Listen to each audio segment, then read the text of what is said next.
కాంగ్రెస్ ప్రభుత్వం ప్రజలు ఎదుర్కొంటున్న సమస్యలను పరిష్కరించడంలో విఫలమైందని బీఆర్ఎస్ పార్టీ నాయకులు ఆరోపించారు.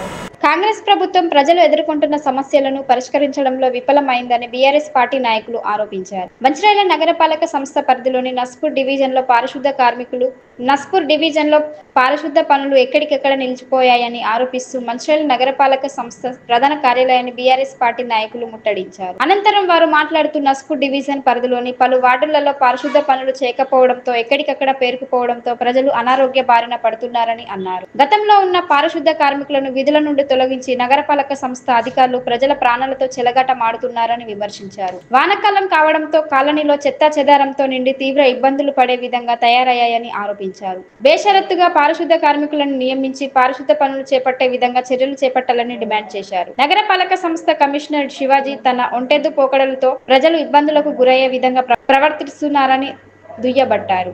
ఇప్పటికైనా స్పందించి నస్పూర్ డివిజన్ పరిధిలోని అన్ని వార్డులలో పారిశుద్ధ కార్మికులను నియమించి ప్రజలకు ఇబ్బందులు లేకుండా చూడాలని డిమాండ్ చేశారు. అనంతరం మంచిర్యాల నగరపాలక సంస్థ ప్రధాన కార్యాలయం ముందు ధర్నా నిర్వహించి వాళ్ళ డిమాండ్లతో కూడిన వినతి పత్రాన్ని ఆయనకు అందజేశారు.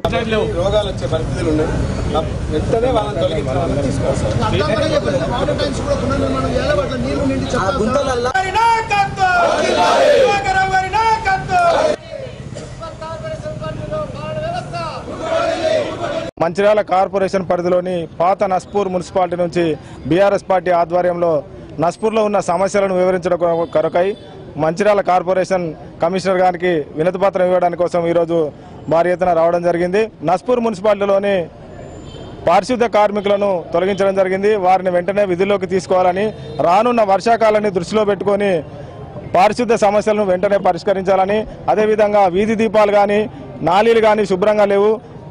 రానున్నది వర్షాకాలం కాబట్టి ప్రజలకు అనేక విధాలైనటువంటి రోగాలు వచ్చే ఆస్కారం ఉంటుంది కాబట్టి పారిశుద్ధ సమస్యలను వెంటనే పరిష్కరించాలని కమిషనర్ గారిని కోరడం జరుగుతుంది.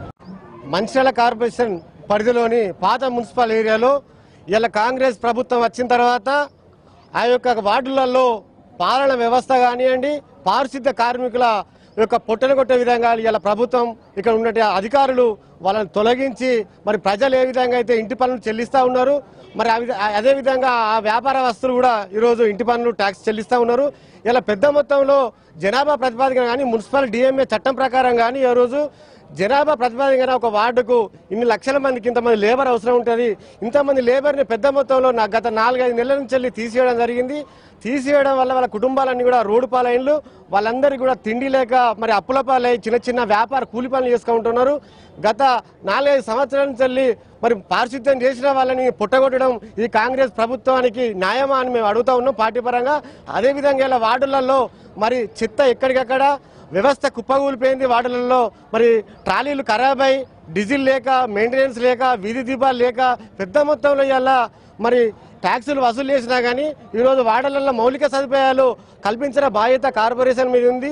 ఏదైతే రోడ్లు కానివ్వండి, విద్యుత్ కానీ, నీళ్లు కానివ్వండి, పారిశుద్ధ్యం కానీ ఇవన్నిటి మీద దృష్టి పెట్టాల్సిన అవసరం ప్రభుత్వ అధికారుల మీద ఉంది. అదేవిధంగా గెలిచిన మరి ఎమ్మెల్యే మీద కానివ్వండి, అలా ముఖ్యమంత్రి మీద కానివ్వండి, ఈ జిల్లా మంత్రి మీద ఖచ్చితంగా ఉంటుంది.